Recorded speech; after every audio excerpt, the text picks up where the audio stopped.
혜인아, 무산 스님의 외침이 지리산 노고단의 새벽 안개를 날카롭게 갈랐다. 칠흑 같은 어둠이 깔린 연기암 주변은 산짐승의 울음소리조차 들리지 않을 만큼 고요했지만 스님의 가슴속은 천둥 번개가 치는 듯 요란했다. 새벽 예불을 올리기 위해 눈을 떴을 때 윗목에 개어놓은 잿빛 승복만이 덩그러니 남아있었고 아이의 자리는 차갑게 식어 있었다. 이 녀석이 대체 이 밤중에 어딜 간 게야? 스님은 헐레벌떡 고무신을 꿰어 신고 법당 뒤편 산길로 내달렸다. 손에 든 낡은 손전등 불빛이 위태롭게 흔들렸다. 며칠 전부터 아이의 기침 소리가 심상치 않았다. 읍내 병원 의사는 청진기를 대는 것조차 조심스러워하며 고개를 가로저었었다. 이번 겨울을 넘기기 힘들 거라는 사형 선고와도 같은 말. 그 말이 귓가에 윙윙거려 스님은 숨이 턱 끝까지 차오르는 줄도 모르고 비탈길을 올랐다. 연기암은 구름 위로 솟은 절이라 하여 그 이름이 붙었다. 발을 헛디디면 첫 낭떠러지로 떨어지는 험한 지세였다. 사시사철 몰아치는 거센 산바람은 성인 남자의 몸도 휘청거리게 만들곤 했다. 그런데 그 위태로운 길을 고작 4살배기 병든 아이가 홀로 걸어갔다는 사실에 스님의 등줄기로 식은땀이 흘러내렸다. 혜인아, 대답 좀 해보거라. 그때였다. 거친 숨을 몰아쉬며 문수보살상 앞 절벽 바위에 다다랐을 때 스님의 눈이 크게 뜨였다. 희미한 달빛 아래 조망만 한 아이가 절벽 끝 바위 끄트머리에 위태롭게 걸터 앉아 있었다. 바람이 불 때마다 아이의 헐렁한 승복 자락이 깃발처럼 펄럭여 금방이라도 저 깊은 어둠 속으로 날아가 버릴 것만 같았다. 혜인아, 스님은 다급히 소리치며 아이에게 달려가려 했다. 하지만 다음 순간 스님은 자리에 얼어붙은 듯 멈춰 설 수밖에 없었다. 아이의 앞에는 거대한 멧돼지 한 마리가 시퍼런 안광을 번뜩이며 서 있었다. 산전수전 다 겪은 무산 스님조차 오금이 저릴 만큼 흉포한 기세였다. 놈의 거친 숨소리가 허공을 찢을 듯 들려왔다. 당장이라도 아이를 들이받을 태세였다. 안 돼. 스님이 비명을 지르며 바닥에 떨어진 돌멩이를 집어들려는 찰나 믿을 수 없는 광경이 벌어졌다. 오셨어요? 혜인이가 멧돼지를 향해 방긋 웃으며 고사리 같은 손을 뻗었다. 아이의 목소리는 너무나 태연하고 맑아서 살기등등하던 멧돼지의 기세가 일순간 멈칫하는 듯 했다. 배가 많이 고프시구나. 저는 줄 게 없는데 어쩌지요. 이 바람이라도 드시겠어요? 아이는 마치 오랜 친구를 대하듯 짐승의 콧등을 향해 손을 내밀었다. 상식적으로라면 놈이 아이의 손을 물어뜯거나 들이받아야 했다. 그러나 멧돼지는 거친 숨을 훅 내뱉더니 이내 거짓말처럼 고개를 숙이고 아이의 작은 손바닥에 자신의 축축한 코를 비벼댔다. 스님은 숨을 멈췄다. 달빛을 등진 아이의 등 뒤로 은은한 후광 같은 것이 어리는 착각이 들었다. 죽음의 문턱을 넘나드는 병약한 아이. 걷는 것조차 힘겨워하던 아이가 저 사나운 짐승을 어루만지고 있었다. 스님 오셨습니까? 혜인이가 고개를 돌려 스님을 보며 웃었다. 창백하다 못해 투명해 보이는 얼굴. 그 맑은 눈동자에는 두려움이라고는 티끌만큼도 없었다. 멧돼지는 스님의 인기척에 화들짝 놀라더니 굵은 꼬리를 흔들며 어둠 속 수풀로 사라졌다. 다리가 풀린 스님이 주저앉으며 아이를 와락 끌어안았다. 이놈아, 제정신이냐? 거기가 어디라고 그 무서운 짐승 앞에서 겁도 없이. 스님의 호통에도 혜인은 그저 스님의 가슴에 얼굴을 묻으며 새근거리는 숨을 내쉬었다. 아이의 심장 박동이 스님의 가슴으로 전해져 왔다. 불규칙하고 너무나 빠르고 또 너무나 미약한 박동. 그것은 마치 꺼지기 직전의 촛불이 마지막으로 파르라니 떨리는 것과 같았다. 죄송해요, 스님. 바람이 저를 불러서요. 바람이 오늘따라 너무 따뜻해서. 자꾸만 이쪽으로 오라고 하잖아요. 바람이 불러. 네가 잠이 덜 깼구나. 어서 내려가자. 이찬 이슬을 맞으면 또 열이 오를 게야. 스님은 아이를 등 뒤로 업었다. 깃털처럼 가벼웠다. 4년이라는 세월을 먹었으면서도 아이의 무게는 갓난아기 때와 별반 다르지 않았다. 업힌 아이의 온기가 스님의 구분 등 위로 퍼져나갔다. 이 작은 온기가 언제 싸늘하게 식어버릴지 모른다는 공포가 다시금 스님의 목을 조여왔다. 내려오는 산길, 스님은 짐짓 엄한 목소리로 물었다. 아까 그 짐승이 무섭지 않더냐? 그놈은 사람도 해치는 상황이다. 등 뒤에서 아이의 나른한 목소리가 들려왔다. 무섭지 않았어요. 그 친구도 아픈 것 같았거든요. 아파? 멧돼지가? 네.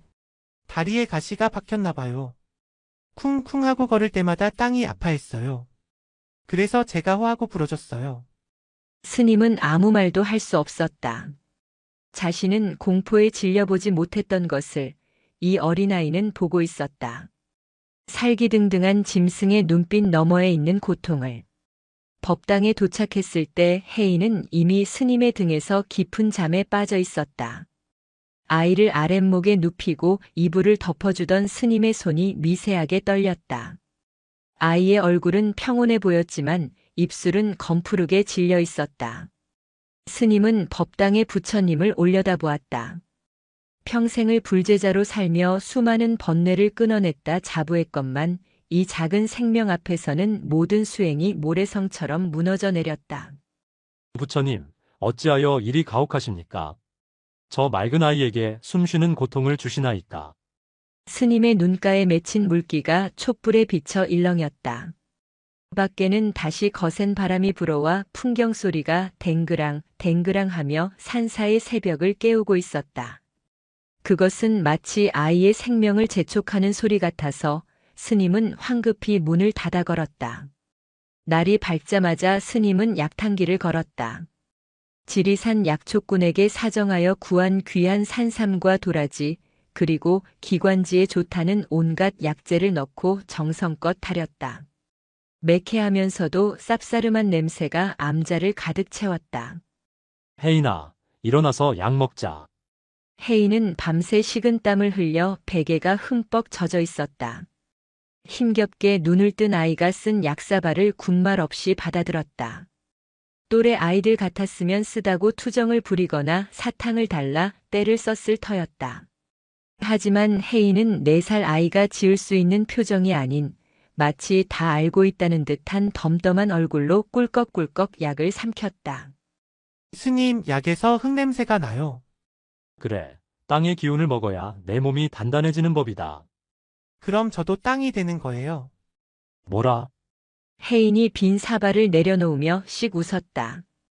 땅이 되면 아프지 않겠네요. 꽃도 피우고 나무도 키울 수 있으니까요. 스님은 가슴 한구석이 욱신거려 짐짓 딴청을 피웠다. 쓸데없는 소리. 어서 기운 차려서 마당이나 쓸거라.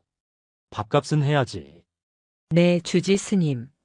혜인은 비틀거리면서도 자리에서 일어나 빗자루를 챙겨들었다. 자신의 키보다 더 큰 쌀이 빗자루를 들고 마당을 쓰는 아이의 모습은 위태로워 보였다. 쓱싹.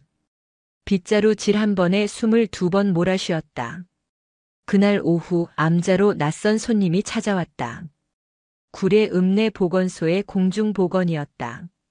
젊은 의사는 스님의 간곡한 부탁에 못 이겨 왕진 가방을 들고 이 험한 산길을 올라온 참이었다. 숨소리가 많이 거칩니다. 청진기를 귀에서 뺀 의사의 표정이 어두웠다. 툇마루에 앉아 진찰을 받던 혜인은 얌전히 자신의 가슴을 드러낸 채 먼 산을 바라보고 있었다. 심장 판막 쪽 기형이 자라면서 더 심해지고 있습니다. 폐에도 물이 차기 시작했고요. 큰 병원으로 가셔서 수술을 한다 해도 의사는 말을 잇지 못하고 입술을 깨물었다. 해도 가망이 없다는 겁니까? 스님의 목소리가 낮게 깔렸다. 솔직히 말씀드리면 지금 이렇게 살아있는 게 기적입니다. 현대의학으로는 죄송합니다. 그저 통증이라도 줄여줄 수 있게 진통제나 좀 넉넉히 처방해 드리겠습니다. 의사가 처방전을 써 내려가는 동안 스님은 주먹을 꽉 쥐었다. 손톱이 살을 파고들었다. 기적이라니. 살아있는 게 기적이라니. 그 기적이 왜 하필이면 고통과 함께란 말인가. 의사가 돌아가고 난 뒤 스님은 마당 구석에 쪼그리고 앉아있는 혜인에게 다가갔다. 아이는 땅바닥에 기어가는 개미떼를 구경하고 있었다. 혜인아, 네, 스님. 의사 선생님이 뭘 하시더냐? 무섭지 않더냐? 혜인은 고개를 저으며 개미가 가는 길에 놓인 작은 돌멩이를 치워주었다. 선생님은 제 가슴 속에 북이 들어있다고 했어요.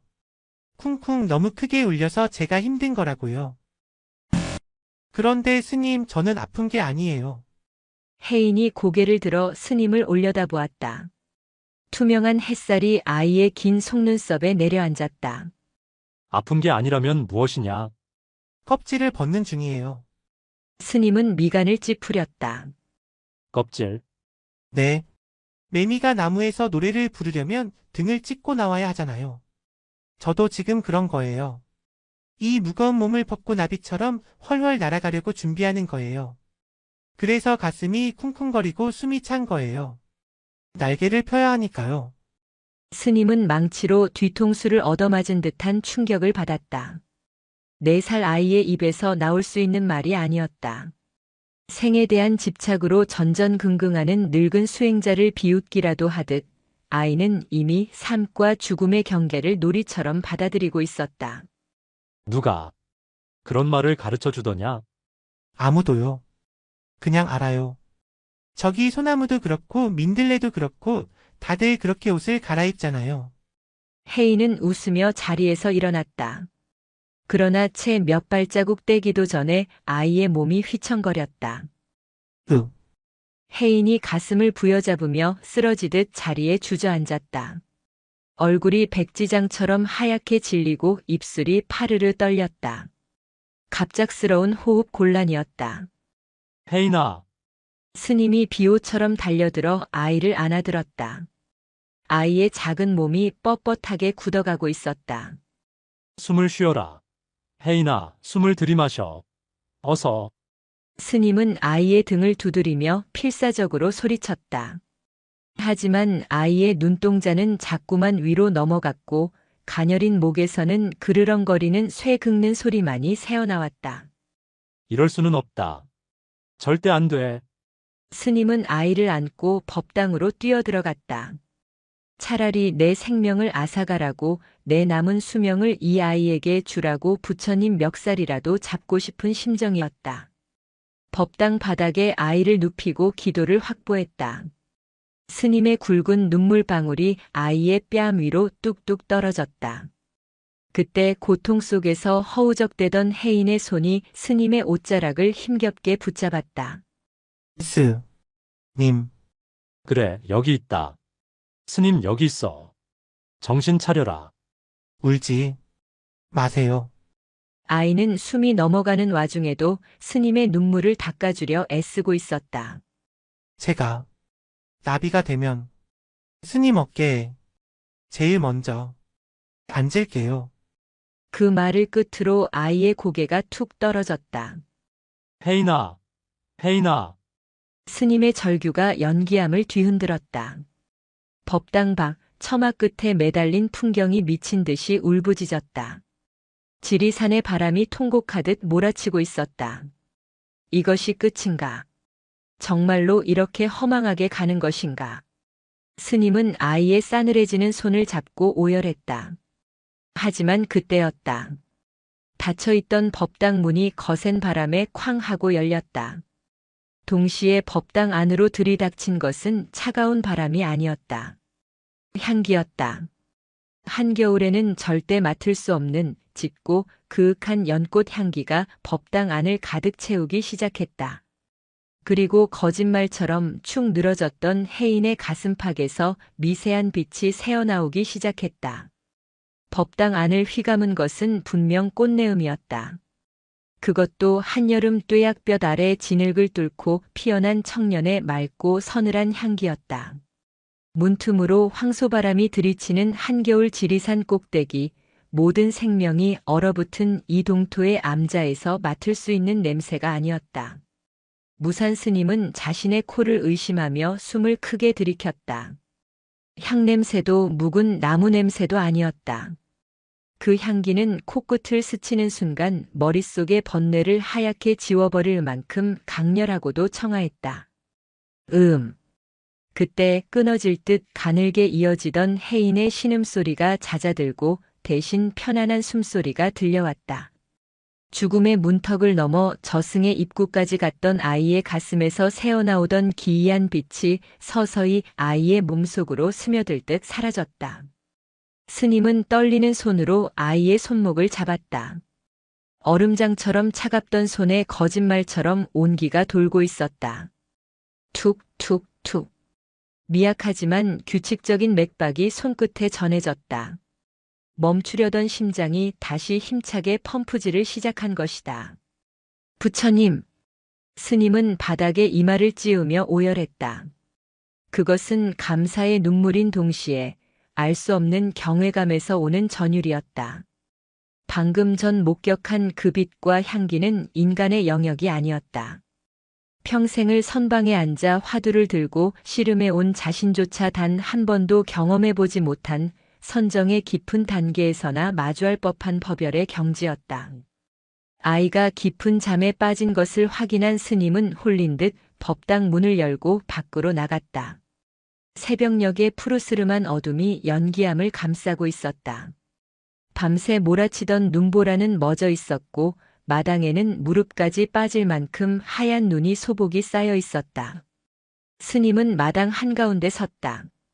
차가운 공기가 폐부를 찔러왔지만 법당 안에서 맡았던 그 연꽃 향기는 여전히 은은하게 암자 주위를 감돌고 있었다. 어찌하여 저 어린아이에게. 스님은 합장한 채 노고단 정상을 올려다보았다. 평생을 수행하며 욕심을 버렸다 자부했건만 아이를 살리고자 하는 집착이 자신을 괴롭혔다. 그런데 아이는 죽음 앞에서도 두려워하지 않았고 오히려 자신을 위로하며 나비가 되겠다고 했다. 그 무심하고도 순수한 마음이 하늘을 감동시킨 것인가. 껍질을 벗는 중이라 했지. 나는 늙은 껍데기에 갇혀 전전긍긍하고 있는데 너는 이미 허공을 날고 있었구나. 스님은 자신의 부족함을 통감하며 눈 위에 무릎을 꿇었다. 차가운 눈의 감촉이 무릎을 파고들었지만 스님은 움직이지 않았다. 동쪽 하늘에서 붉은 해가 떠오를 때까지 스님은 그렇게 3000배를 올리는 마음으로 눈밭에 석상처럼 앉아 있었다. 아침 공양 시간이 지나서야 혜인이 눈을 떴다. 방문을 열고 들어선 스님은 짐짓 아무 일도 없었다는 듯 덤덤한 표정을 지었다. 하지만 눈가는 붉게 충혈되어 있었다. 일어났느냐? 스님, 꿀잠을 잤어요. 몸이 솜털처럼 가벼워요. 혜인이 기지개를 켜며 해맑게 웃었다. 어제 저녁 사경을 헤매던 아이의 모습은 온데간데 없었다. 창백했던 볼에는 연한 홍조까지 돌고 있었다. 의학적으로는 설명할 수 없는 기적이라는 단어로밖에 표현할 수 없는 회복이었다. 어젯밤, 기억나지 않느냐? 스님이 조심스럽게 물었다. 밤이요? 꿈을 꾼 것 같아요. 아주 크고 따뜻한 손이 제 가슴을 쓰다듬어 주셨어요. 아프지 말라고 아직은 때가 아니라고 하시면서요. 그리고 아주 좋은 냄새가 났어요. 스님이 주시는 국화차 냄새보다 훨씬 더 좋은 냄새요. 혜인은 코를 킁킁거리며 방 안의 냄새를 맡으려는 신용을 했다. 아직도 조금 나는 것 같은데. 스님, 부처님이 다녀가셨나 봐요. 스님은 목이 메어 대답 대신 아이의 머리를 쓰다듬었다. 삭발한 아이의 까칠한 머리카락 감촉이 손바닥에 전해졌다. 그래, 부처님이 다녀가셨지. 너를 아주 많이 아끼시는 모양이다. 그날 이후 연기암에는 묘한 소문이 돌기 시작했다. 아래 마을에서 공양미를 이고 올라온 보살들이 하나같이 입을 모아 말했다. 스님 이상도 하지요. 일주문을 들어서는데 어디선가 꽃내음이 납니다. 이 엄동설 안에 무슨 꽃이 핀답니까? 제 코가 잘못된 건지 절 입구에만 오면 머리가 맑아지고 묵은 체증이 내려가는 것 같습니다. 무산 스님은 그저 빙그레 웃으며 묵묵부답으로 일관했다. 그것이 혜인의 몸에서 나는 향기임을, 아이가 머무는 곳이 곧 정토로 변해가고 있음을 굳이 말로 설명할 필요를 느끼지 못했기 때문이다. 혜인의 병세는 완치된 것은 아니었다. 여전히 조금만 뛰어도 숨을 헐떡였고 입술은 자주 파래졌다. 하지만 죽음의 그림자는 한 발자국 물러나 있었다. 아이는 그 덤으로 얻은 시간을 오로지 자연과 논의는 데 쓰고 있었다. 어느 날 오후 스님은 툇마루에 앉아 낡은 가사를 깁고 있었다. 따스한 햇살이 마당을 비추고 처마 밑에 고드름이 녹아 똑똑 물방울 떨어지는 소리가 목탁 소리처럼 정겹게 들려왔다. 혜인은 마당 구석 겨우내 말라 비틀어진 수국줄기 앞에 쪼그리고 앉아 있었다. 혜인아, 거기서 뭐 하느냐? 땅바닥 차다. 스님 쉿. 자요. 누가 잔단 말이냐? 꽃눈이요. 지금 막 잠에서 깨려고 기지개를 켜는데 제가 시끄럽게 하면 다시 잠들지도 몰라요. 스님은 바늘을 내려놓고 아이에게 다가갔다. 혜인의 손가락이 가리키는 곳, 앙상한 가지 끝에 좁쌀만 한 초록색 점이 맺혀 있었다. 돋보기로 들여다봐야 보일 듯한 작은 생명이었다. 봄이 오고 있구나. 네. 겨울이 이불을 걷어주고 있어요. 스님, 저 꽃눈도 껍질을 벗어야 잎이 나오는 거지요? 또다시 껍질 이야기였다. 스님은 가만히 고개를 끄덕였다. 그렇지. 껍질을 깨는 아픔 없이는 새 생명을 얻을 수 없지. 그럼 아픈 건 나쁜 게 아니네요. 꽃이 되려고 아픈 거니까요. 혜인은 자신의 가슴에 손을 얹었다. 심장의 고통을 꽃이 피려는 진통으로 받아들이는 아이. 스님은 그 순간 자신이 평생 읽어온 8만 대장경의 글귀들이 눈앞에 이 작은 아이 앞에서 얼마나 얄팍한 지식에 불과했는지를 깨달았다. 문자가 없는 경전, 불린문자의 가르침이 아이의 말 한마디, 행동 하나하나에 살아 숨쉬고 있었다. 지리산의 봄은 더디게 찾아왔다. 아랫마을 구례 산수유 마을이 노란 물결로 뒤덮일 때쯤에야 해발 1000m 고지의 연기암에도 훈풍이 불어왔다. 얼었던 계곡물이 풀리며 졸졸졸 흐르는 소리가 암자의 정막을 깨웠다. 혜인은 이제 제법 기운을 차려 암자 주변을 산책하곤 했다. 물론 스님의 시야가 닿는 곳이어야 한다는 엄명 아래서였지만 아이에게는 그 작은 마당과 텃밭이 곧 우주였다. 어느 날 예불을 마친 무산 스님이 텃밭에 상추 모종을 심으려고 호미를 챙겨 들고 나갔을 때였다. 텃밭 둑 너머 산자락과 맞닿은 숲의 경계에서 부스럭거리는 소리가 났다. 멧돼지인가? 스님은 긴장하며 호미를 고쳐주었다. 지난 겨울 혜인 앞에 나타났던 그 녀석일지도 모른다는 생각에 경계심이 일었다. 하지만 수풀을 헤치고 나타난 것은 멧돼지가 아니었다. 잿빛 털을 가진 노루 한 마리였다. 그런데 녀석의 꼴이 말이 아니었다. 뒷다리 한쪽이 덫에 걸렸었는지 아니면 날카로운 바위에 긁혔는지 피가 엉겨붙어 절뚝거리고 있었다. 경계심 가득한 검은 눈동자가 스님을 보자마자 흠칫하며 뒷걸음질 쳤다. 저런 쯧쯧. 어디서 몹쓸 짓을 당했구나. 스님은 안타까운 마음에 혀를 찼지만 산짐승은 사람을 경계하는 법. 섣불리 다가갔다가는 녀석이 놀라 도망치다 더 크게 다칠 수도 있었다. 스님은 녀석을 쫓지 않으려 조심스럽게 뒷걸음질을 쳤다. 오지 마라. 여기는 사람이 사는 곳이다. 산으로 가거라. 스님이 낮게 허이 손짓을 했다. 그때였다. 스님 쫓지 마세요. 손님이에요. 언제 나왔는지 혜인이가 텃밭 고랑을 타박타박 걸어오고 있었다. 혜인아, 위험하다. 다친 짐승은 사나운 법이야. 스님이 아이를 막아서려 했다. 하지만 혜인은 스님의 옷자락을 살며시 잡아 끌며 고개를 저었다. 아니에요. 도와달라고 온 거예요. 눈을 보세요, 스님. 울고 있잖아요. 혜인은 스님을 지나쳐 노루를 향해 걸어갔다. 스님은 심장이 덜컥 내려앉았지만 차마 아이를 낚아채지 못했다. 아이에게서 뿜어져 나오는 묘한 기운이 스님을 압도했기 때문이었다. 그것은 절대적인 평화, 적이라고는 찾아볼 수 없는 순백의 기운이었다. 노루는 다가오는 아이를 보며 귀를 쫑긋거렸다. 도망칠 힘도 없어 보였지만 이상하게도 아이를 피하려 하지 않았다. 많이 아팠지? 괜찮아. 여기는 부처님 집이라서 아무도 너를 때리지 않아. 혜인은 쪼그리고 앉아 노루와 눈을 맞췄다. 그러고는 주머니에서 무언가를 주섬주섬 꺼냈다. 아침 공양 때 남겨두었던 누룽지 조각이었다. 이거 먹어. 고소해. 혜인이 손바닥 위에 누룽지를 올려놓고 내밀었다. 노루가 킁킁거리며 냄새를 맡더니 조심스럽게 아이의 손바닥을 핥았다. 까슬한 혀가 아이의 손을 간지럽히자 혜인이 까르르 웃었다. 스님, 이 친구 이름은 보리로 해요. 보리? 깨달음의 보리 말이냐? 아니요, 보리밥 할 때 보리요. 색깔이 누렇고 구수하게 생겼잖아요. 스님은 허탈한 웃음을 터뜨렸다. 아이의 장명 센스에 긴장이 탁 풀려버렸다. 그래, 보리라 하자꾸나.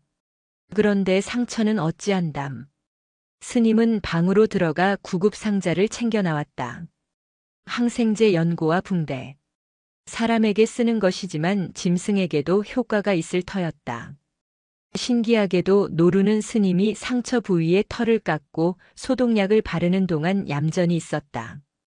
혜인이 녀석의 목을 끌어안고 귓가에 무언가 계속 속삭여주고 있었기 때문이다. 괜찮아, 따끔한 건 금방이야. 스님 손은 약손이라서 금방 나을 거야.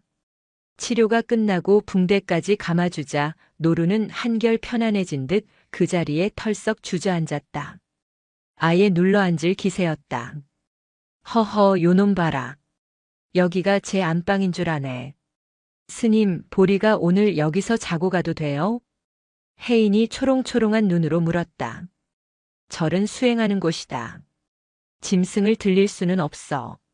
스님은 엄격하게 말하려 했으나 혜인의 다음 말에 그만 말문이 막히고 말았다.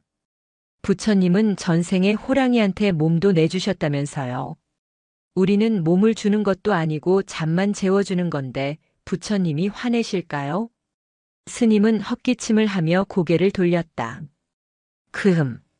오늘만이다. 날이 차니 헛간에 거적을 깔아주마. 그날 밤 혜인은 잠자리에 들 생각도 않고 창문 턱에 매달려 헛간 쪽을 바라보았다. 스님, 보리가 춥지 않을까요? 거적을 두툼하게 깔아주었으니 괜찮을 게다. 그보다 내가 더 걱정이다. 어서 이불 속으로 들어오너라. 스님은 아이를 억지로 눕히고 이불을 턱 밑까지 덮어주었다. 불을 끄고 누웠지만 스님은 잠이 오지 않았다. 오늘 낮의 일이 자꾸만 떠올랐다. 다친 짐승과 병든 아이. 서로가 서로의 상처를 알아보는 듯 했던 그 눈빛 교환. 그것은 언어를 넘어선 교감이었다. 스님. 어둠 속에서 혜인의 목소리가 들려왔다. 왜 안 자고? 아까 보리가 저한테 말했어요. 노루가 말을 해? 네. 마음으로요. 사람들이 무섭다고 했어요. 쇠막대기로 쿵 소리를 내고 쇠 이빨이 달린 덫을 놓는다고요. 왜 사람들은 친구들을 아프게 해요? 스님은 뭐라 답해야 할지 몰라 한참을 침묵했다. 인간의 탐욕, 살생의 업보. 이 무거운 주제를 어떻게 4살 아이에게 설명할 수 있을까? 사람들이 아직 잘 몰라서 그렇단다. 뭘 몰라요? 모든 생명이 하나라는 것을. 내가 아프면 나도 아프고 노루가 아프면 산도 아프다는 것을 몰라서 그런 게야. 눈이 어두워서 제 욕심만 보느라 남의 아픔을 보지 못하는 거지. 그럼 스님이 가르쳐주면 되잖아요. 스님은 아는 게 많으니까. 혜인의 말은 비수처럼 스님의 가슴을 찔렀다. 절 안에서 목탁이나 두드리며 평화를 논하는 것이 무슨 소용인가. 절 밖의 세상은 여전히 피 흘리고 비명 지르고 있는데 중생을 구제하겠다는 서원은 어디로 갔는가. 그래. 내가 부족하구나. 내 말이 맞다. 스님은 부족하지 않아요. 아까 보리 다리도 고쳐주셨잖아요. 보리가 고맙대요. 혜인은 스님의 손을 찾아 꼭 잡았다. 스님 손은 참 따뜻해요. 이 손으로 만져주면 세상 모든 게 다 나을 것 같아요. 스님은 아이의 손을 맞잡으며 눈을 감았다. 따뜻했다. 아이의 체온이 얼어붙은 자신의 마음을 녹이고 있었다. 다음 날 아침 헛간은 비어 있었다. 붕대가 감긴 자리에 산토끼가 먹다 남긴 듯한 산딸기 몇 알이 덩그러니 놓여 있을 뿐이었다. 같구나. 스님은 섭섭해하는 혜인을 달래며 산딸기를 주워 아이의 손에 쥐어주었다. 이것 봐라. 보비보시를 하고 갔네. 고맙다는 인사다. 와, 산딸기다. 아직 열릴 때가 아닌데? 아마 양지 바른 곳에서 용케 찾은 모양이구나. 너 먹으라고 두고 간 게다. 혜인은 산딸기를 입에 넣고 오물거렸다. 달콤해요. 산맛이 나요. 산맛이 어떤 맛인데? 바람 맛이랑 햇살 맛이요. 그리고 보리 마음 맛도 나요.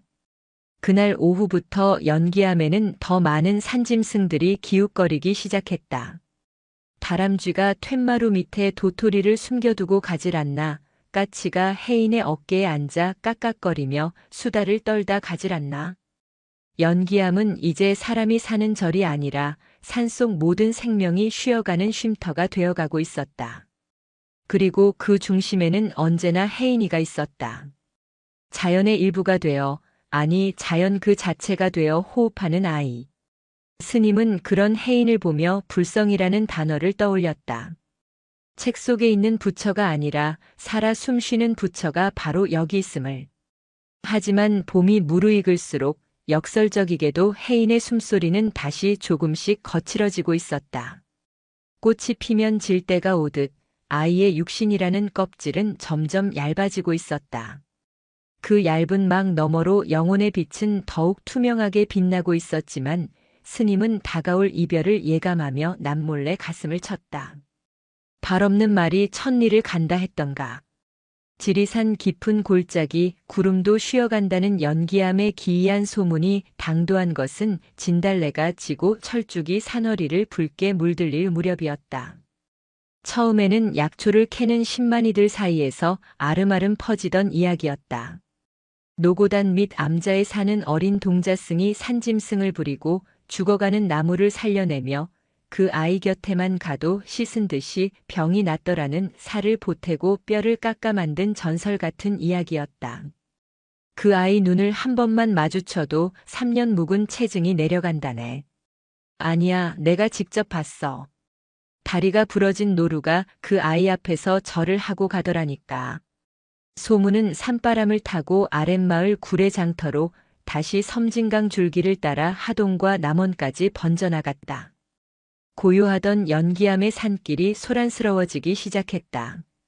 새벽 이슬이 마르기도 전에 낯선 발자국들이 산길의 이길을 짓밟았다.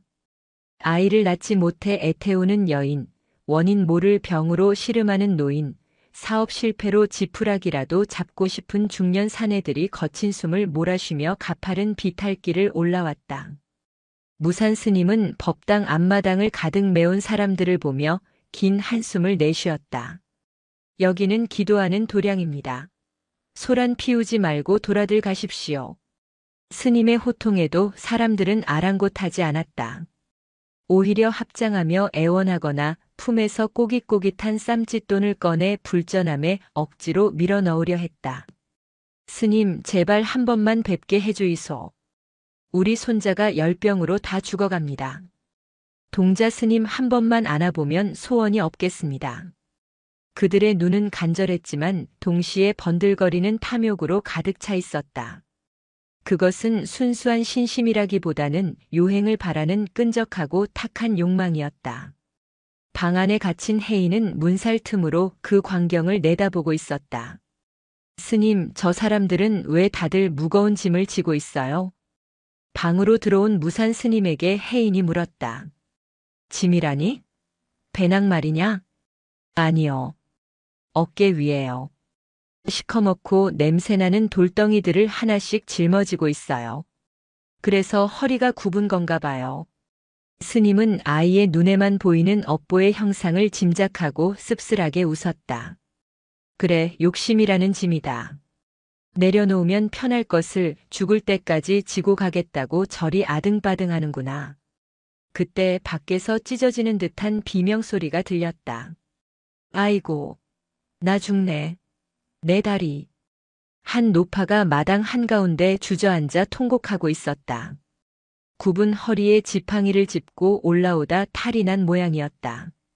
사람들이 웅성거리며 주위를 둘러쌌지만 선뜻 나서는 이는 없었다. 스님이 황급히 밖으로 나가려는데 혜인이 먼저 방문을 열고 튀어나갔다. 혜인아, 나가면 안 된다. 스님의 만류도 소용없었다. 혜인은 맨발로 마당을 가로질러 노파에게 다가갔다. 순식간에 장내가 조용해졌다. 사람들은 숨을 죽이고 소문의 주인공인 동자승을 바라보았다. 창백하리만치 하얀 얼굴, 맑고 깊은 눈동자. 4살 아이에게서 뿜어져 나오는 기운은 실로 기이했다. 할머니, 많이 아프세요? 혜인이 쪼그리고 앉아 노파의 퉁퉁 부은 다리를 들여다보았다. 노파는 고통으로 일그러진 얼굴을 들어 아이를 보았다. 아이고 스님, 내 다리가 끊어지는 것 같소. 여기에 가시가 박혔네요. 혜인의 말에 사람들이 웅성거렸다. 겉보기에는 아무 상처도 없었기 때문이다. 가시라니요? 아무것도 없는데? 한거구의 사내가 물었다. 하지만 혜인은 대꾸하지 않고 고사리 같은 손으로 노파의 무릎을 가만히 감싸쥐었다. 아들이 미워서 생긴 가시네요. 며느리가 미워서 생긴 독이고요. 할머니 마음속에서 자란 가시가 다리를 찌르고 있어요. 노파의 눈이 휘둥그레졌다. 아무에게도 말하지 못한 속사정이었다. 자식들에게 재산을 다 나눠주고 천덕꾸러기 신세가 되어 화병으로 밤잠을 설치던 나날들이었다. 그 미움과 원망이 독이 되어 관절 마디마디에 사무쳤던 것이다. 미워하지 마세요. 그러면 할머니만 아파요. 가시는 제가 뽑아드릴게요. 혜인은 눈을 감고 노파의 무릎에 이마를 댔다. 후. 아이가 깊은 숨을 내쉬자 노파는 자신의 무릎에서 뜨거운 기운이 빠져나가는 것을 느꼈다. 그것은 마치 꽉 막혀있던 둑이 터지며 시원한 물길이 열리는 듯한 감각이었다. 노파가 떨리는 다리를 펴며 일어섰다. 지팡이 없이는 한 걸음도 떼지 못하던 그녀가 비틀거리면서도 2발로 온전히 선 것이다. 세상에, 안진뱅이를 일으켰어. 생불이다. 살아있는 부처님이 나셨어. 사람들이 열광하며 혜인을 향해 엎드려 절을 하기 시작했다. 여기저기서 나무아미타불, 관세음보살을 외치는 소리가 터져나왔다. 하지만 스님은 보았다. 노파의 다리를 고쳐주고 일어서는 혜인의 몸이 휘청하며 뒤로 넘어질 뻔한 것을.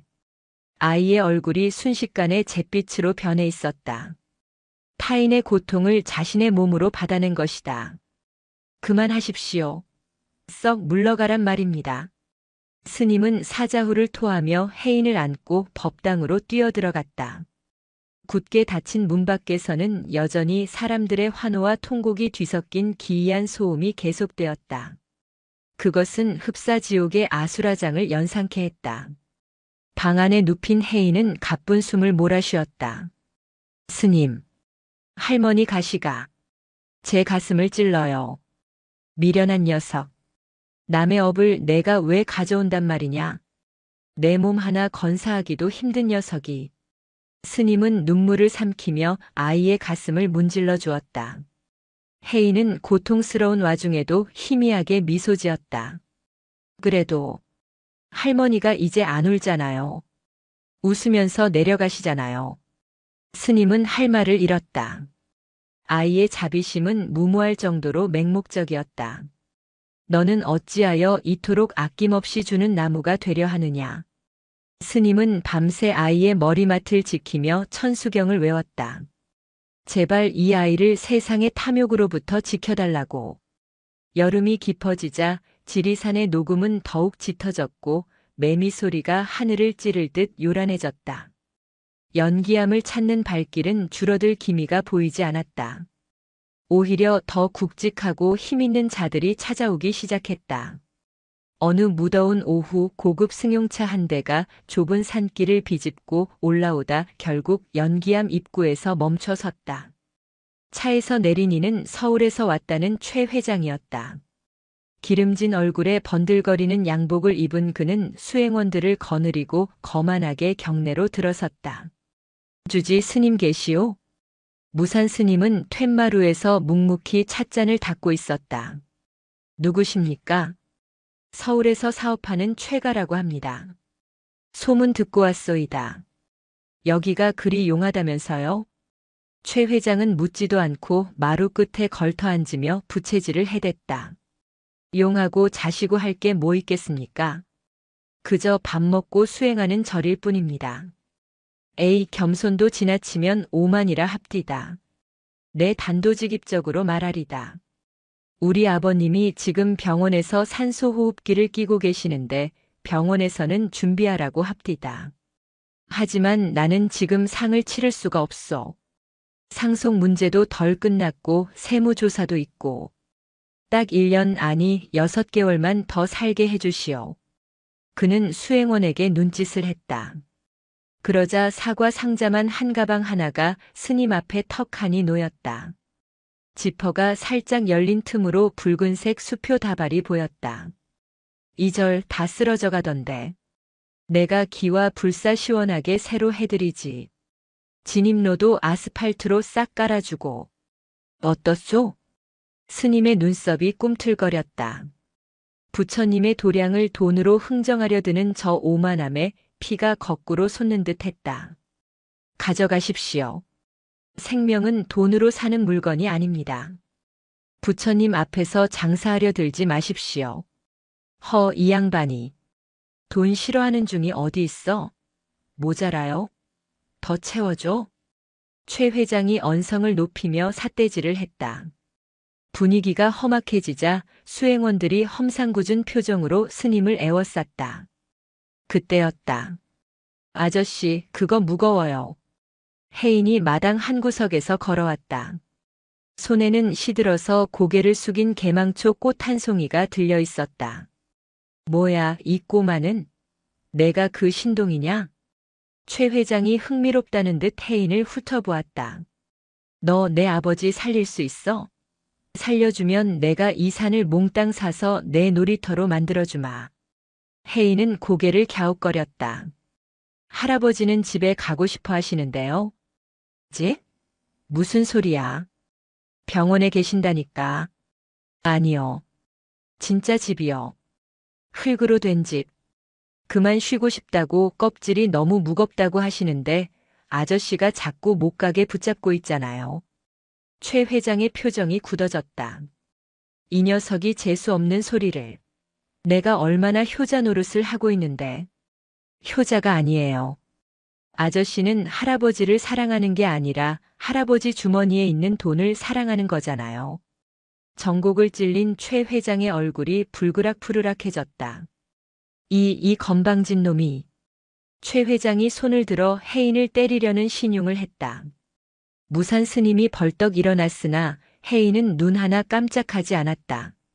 오히려 한 걸음 더 다가와 최 회장의 손을 덥석 잡았다. 아저씨 손이 불덩이 같아요. 뜨겁지 않아요? 뭐? 마음속에 불이 타고 있어요. 그 불 때문에 할아버지도 괴롭고 아저씨도 괴로운 거예요. 이거 받으세요. 혜인은 시든 개망초 꽃을 최 회장의 양복 주머니에 꽂아주었다. 이 꽃은 죽은 게 아니에요. 땅으로 돌아가서 거름이 되고 다시 새 꽃으로 피어날 거예요. 할아버지도 그렇게 꽃이 되게 놔드리세요. 꽉 쥐고 있으면 뭉개질 뿐이에요. 최 회장은 멍하니 자신의 가슴에 꽂힌 시든 꽃을 내려다보았다. 화를 내야 하는데 이상하게도 화가 나지 않았다. 아이의 맑은 눈동자를 들여다보고 있자니 자신이 평생 움켜쥐려고 발버둥 쳤던 돈다발들이 갑자기 쓰레기처럼 하찮게 느껴지는 기이한 경험을 했다. 꽉 쥐고 있으면 뭉개진다. 그는 홀린 듯 중얼거렸다. 평생을 움켜쥐고만 살아왔다. 돈도 권력도 사람도. 그래서 그의 곁에는 진심으로 그를 위하는 사람이 아무도 없었다. 심지어 자신의 아버지조차 돈 때문에 억지로 숨을 붙여놓고 있는 자신을 발견했다. 최 회장의 눈에서 힘이 빠졌다. 그는 털썩 주저앉아 넥타이를 풀었다. 스님, 제가 졌습니다. 그는 돈가방을 챙기지도 않고 비틀비틀 일어섰다. 저 돈은 불전함에 넣든 불쏘시개로 쓰든 마음대로 하시오. 나는 아버지 손이나 한 번 더 잡아드려야겠소. 최 회장 일행이 썰물처럼 빠져나간 뒤 연기암에는 다시 정막이 찾아왔다. 매미 소리만이 맴맴 허공을 맴돌았다. 스님은 마당에 남겨진 돈가방을 보며 혀를 찼다. 혜인아, 내가 저 중생을 구제했구나. 하지만 대답이 없었다. 혜인아? 스님이 고개를 돌리자 혜인이 툇마루 기둥에 기대어 스르르 미끄러지고 있었다. 혜인아! 스님이 달려가 아이를 받아 안았다. 아이의 몸은 불덩이처럼 뜨거웠다. 최 회장의 화기와 탐욕을 또다시 자신의 몸으로 정화한 것인가. 스님, 졸려요. 그래, 자거라. 한숨 푹 자고 나면 괜찮아질 게야. 스님은 아이를 안고 방으로 들어갔다. 아이의 호흡은 얕고 불규칙했다. 잠든 혜인의 얼굴을 들여다보며 무산 스님은 두려움에 몸을 떨었다.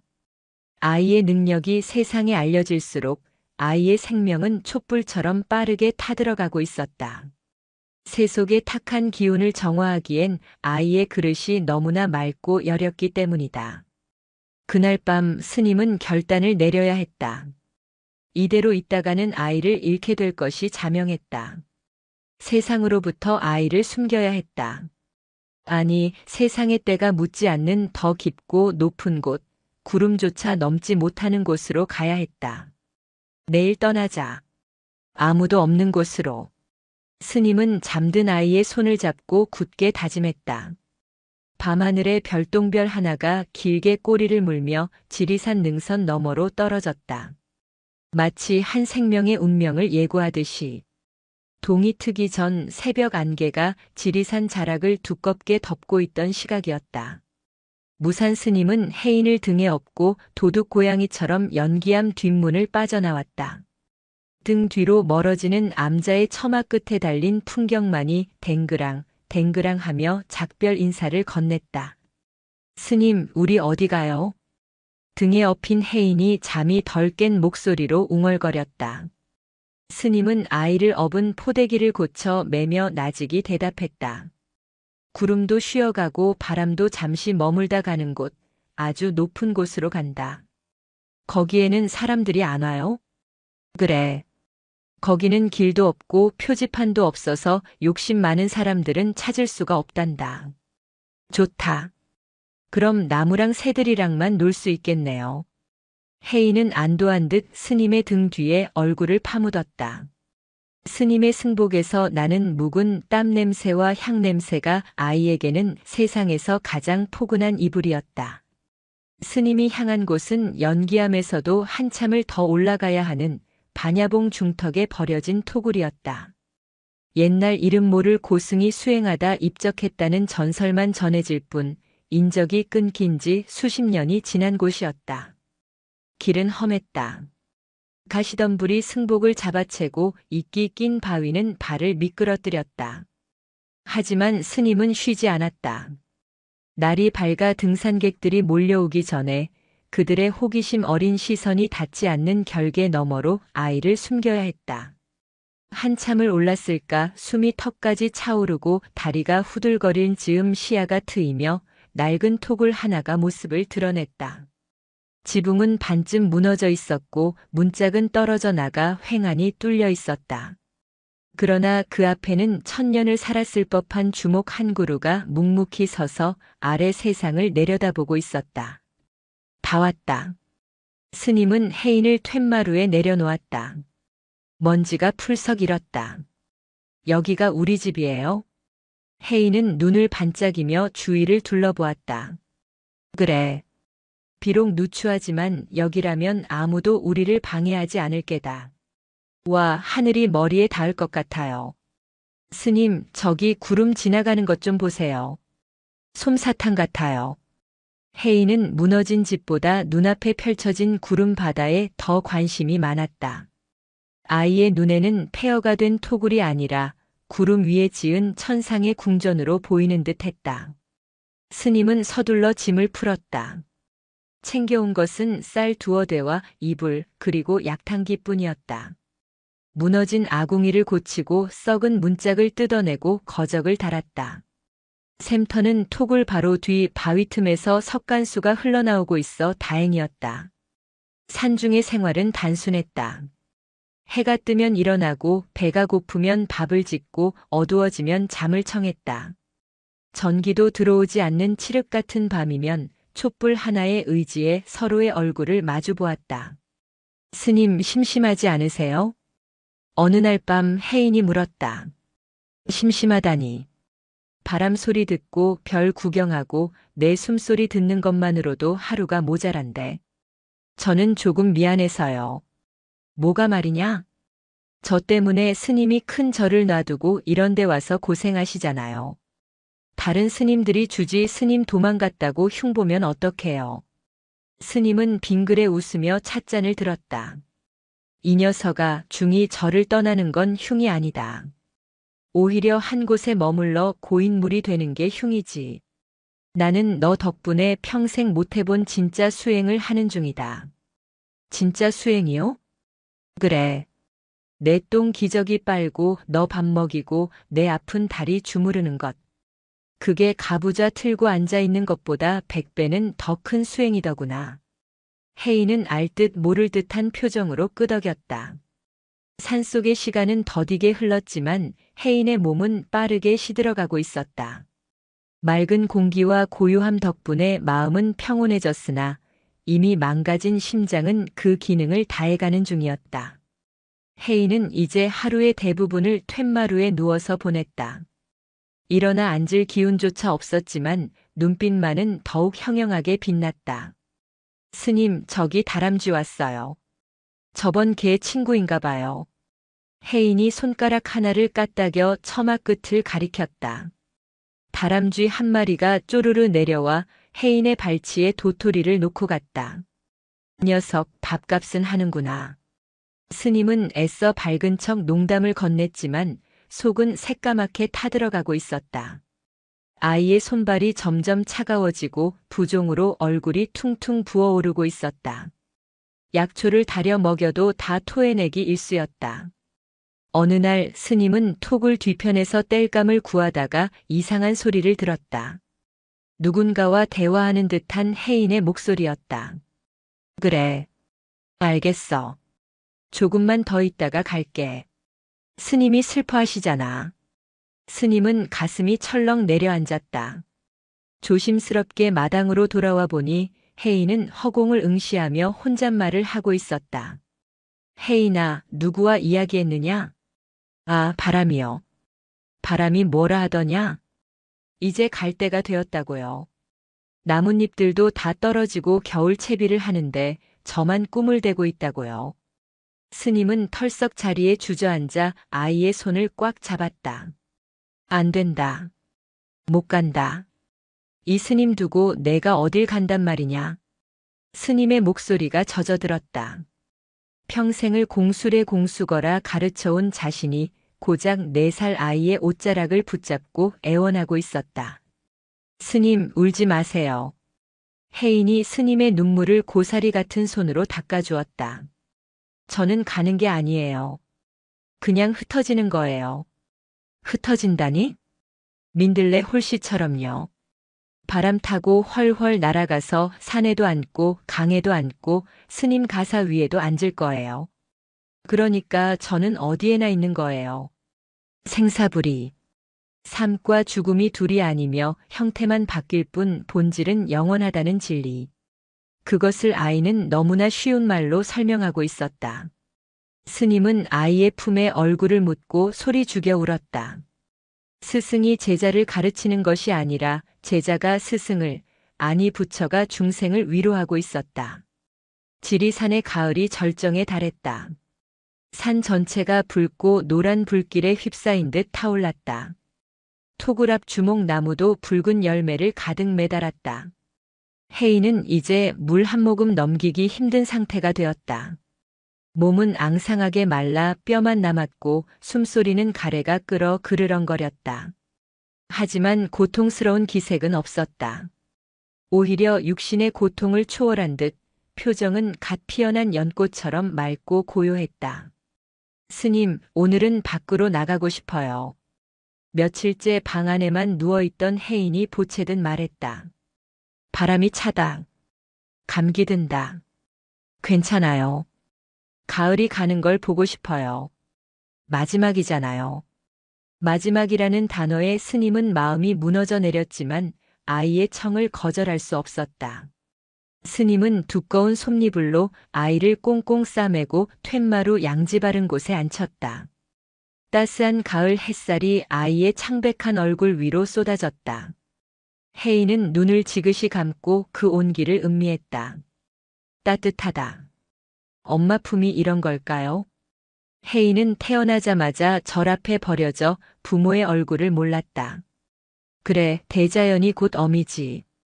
이 산이 너를 낳았고 이 햇살이 너를 길렀으니 내 어머니시다. 그럼 저는 부자네요.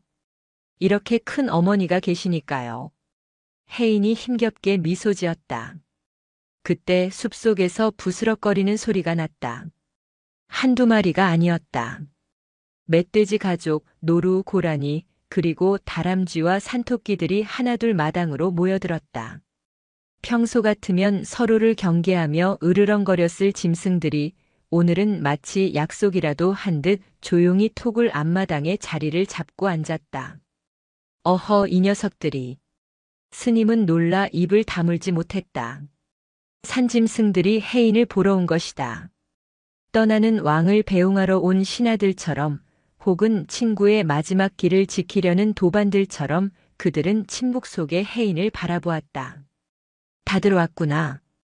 혜인은 눈을 뜨고 동물들을 하나하나 바라보았다. 고마워. 너희들 덕분에 심심하지 않았어. 싸우지 말고 아프지 말고 잘 지내야 해. 멧돼지가 낮은 소리로 꿀꿀거렸고 까치가 나무 위에서 길게 울었다. 그것은 짐승들의 언어로 된 송별사였다. 그날 오후 혜인은 스님에게 부탁 하나를 했다. 스님, 저 목욕시켜주세요. 깨끗한 몸으로 가고 싶어요. 스님은 솥에 물을 데우고 향나무 잎을 띄웠다. 앙상하게 마른 아이의 몸을 씻기며 스님은 뼈마디 하나하나를 손끝으로 기억하려는 듯 정성을 다했다. 갈비뼈가 앙상하게 드러난 가슴, 톡 붉어진 무릎, 작디 작은 발가락. 스님 손은 참 거칠어요. 평생 험한 일만 해서 그렇다. 아니에요. 나무 껍질처럼 단단해서 좋아요. 제가 넘어지지 않게 꽉 잡아주셨잖아요. 목욕을 마친 혜인은 새 승복으로 갈아입었다. 스님이 밤새 바느질해서 만든 아이에게 딱 맞는 수이나 다름없는 옷이었다. 스님, 저 물 한 잔만 주세요. 그래, 목이 마르냐? 아니요. 마시는 물 말고 그냥 그릇에 담아주세요. 스님은 의아해하며 나무 그릇에 맑은 샘물을 담아왔다. 혜인은 그 물을 한참 동안 들여다보았다. 물그릇 속에 파란 가을 하늘과 자신의 얼굴이 비치고 있었다. 스님, 이 물이 흘러서 어디로 가요? 계곡으로 가서 섬진강을 만나고 결국엔 바다로 가겠지. 바다로 가면 이 물은 없어지는 건가요? 아니지. 바닷물이 되었다가 다시 구름이 되어 비로 내리고 다시 이 산으로 돌아오지. 돌고 도는 게야. 혜인이 고개를 끄덕였다. 맞아요. 저도 그런 거예요. 저는 지금 작은 물방울이지만 이제 바다로 가는 거예요. 바다는 아주 크고 넓으니까 거기선 아프지 않을 거예요. 그리고 언젠가 비가 되어 스님 어깨를 적셔드릴게요. 혜인은 물그릇에 손가락을 담가 허공에 튕겼다. 물방울이 햇살을 받아 보석처럼 반짝이며 흩어졌다. 준비가 다 되었어요. 혜인이 스님의 손을 잡았다. 아이의 악력이 느껴지지 않을 만큼 힘이 없었다. 혜인아, 무섭지 않으냐? 스님이 떨리는 목소리로 물었다.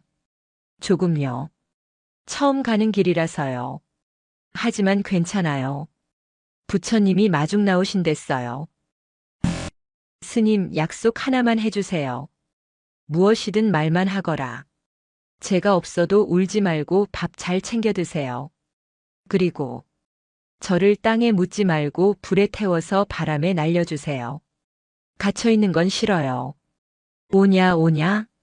내 뜻대로 하마. 내 너를 한 줌의 재가 아니라 빛으로 만들어 보내주마. 해가 서산으로 기울고 있었다. 붉은 노을이 토굴 안으로 깊숙이 들어와 아이의 얼굴을 붉게 물들였다. 혜인의 호흡이 점점 잦아들었다. 스님, 노래 불러주세요. 무슨 노래 말이냐? 스님이 아침마다 부르시던 거요. 종소리 나는 거. 스님은 목이 메어 잠시 허공을 보았다가 나직하게 천수경을 읊기 시작했다. 정구업진언. 수리수리 마하수리 수수리 사바. 스님의 독경 소리가 토구를 가득 채웠다. 슬프지만 장엄한 가락이었다. 혜인은 그 소리를 자장가 삼아 눈을 감았다. 입가에는 편안한 미소가 번져 있었다. 수리수리 마하수리. 스님의 목탁 소리가 빨라질수록 혜인의 숨소리는 점점 느려졌다. 쿵, 쿵, 쿵. 북소리처럼 요란하게 울리던 아이의 심장이 이제 고요한 파문처럼 잦아들고 있었다. 마지막 순간 혜인이 눈을 번쩍 떴다. 그 눈동자에는 더 이상 죽음의 그늘이 없었다. 오로지 맑고 투명한 빛만이 가득했다. 스님, 고마웠어요.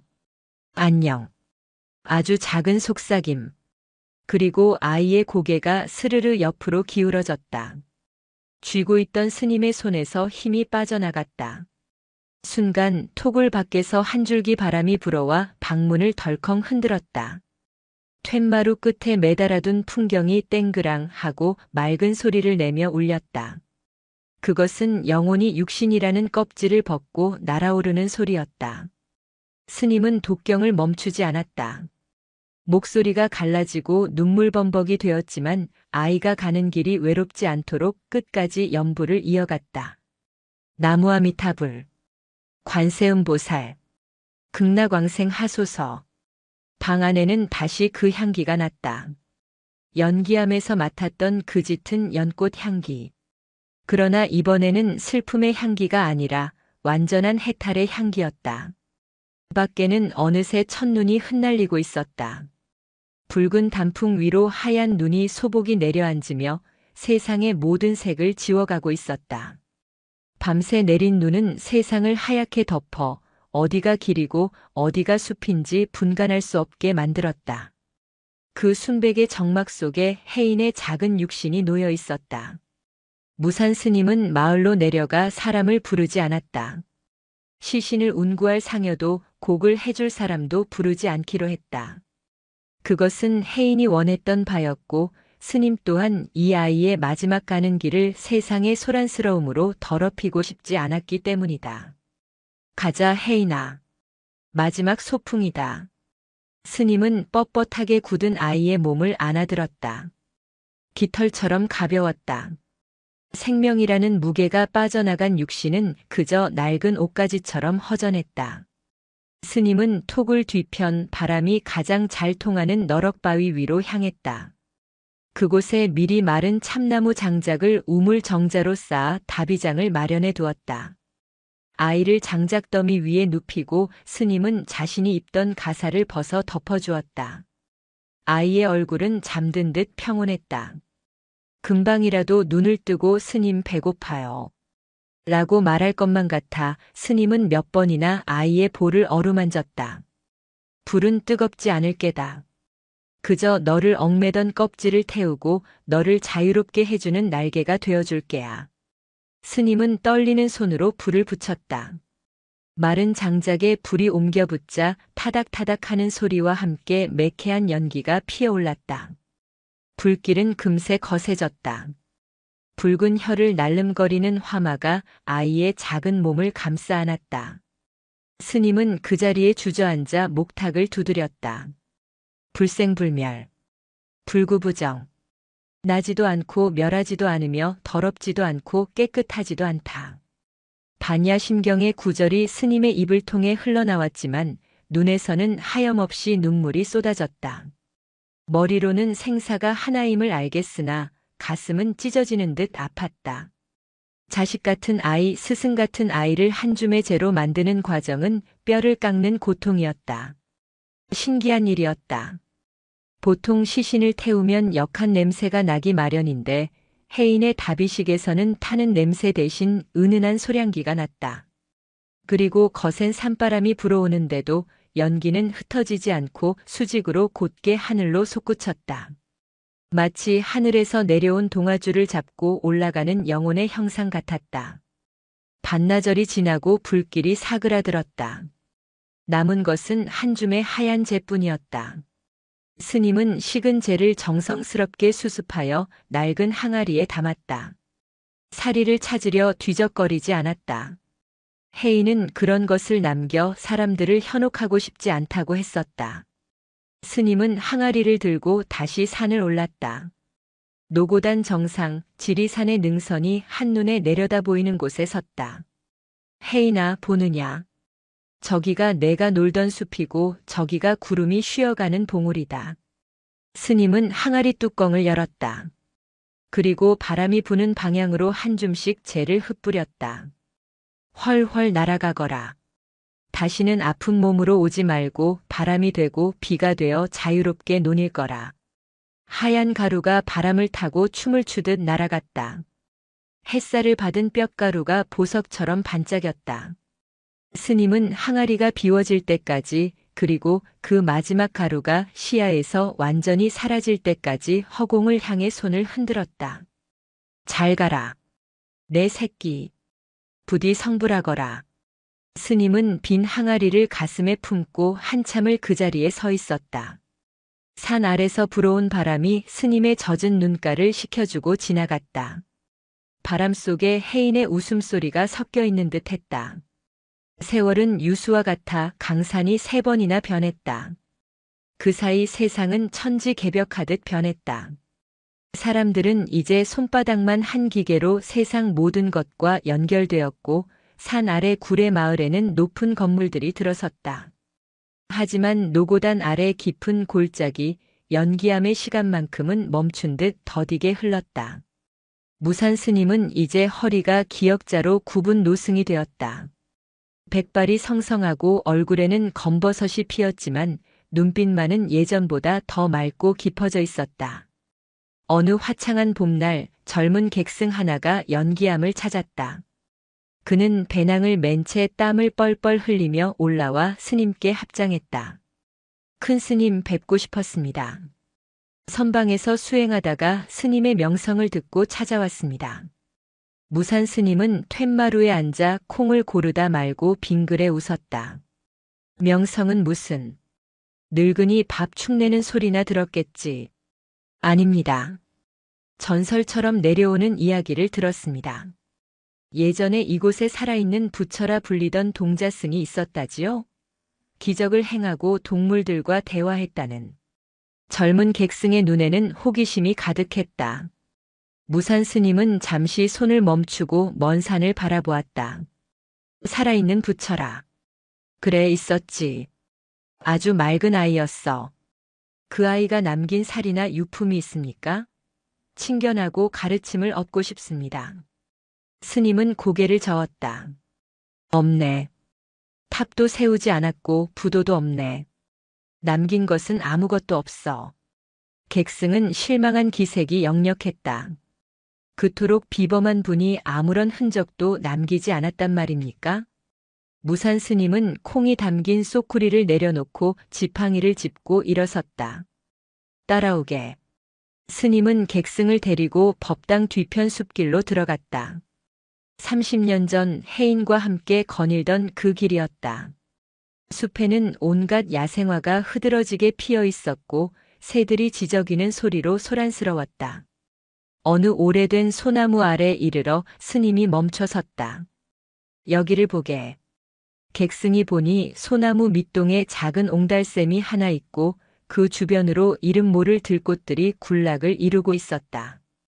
그리고 그 사이를 다람쥐와 산토끼들이 도망가지도 않고 평화롭게 논일고 있었다. 이게 무엇입니까? 그 아이일세. 예.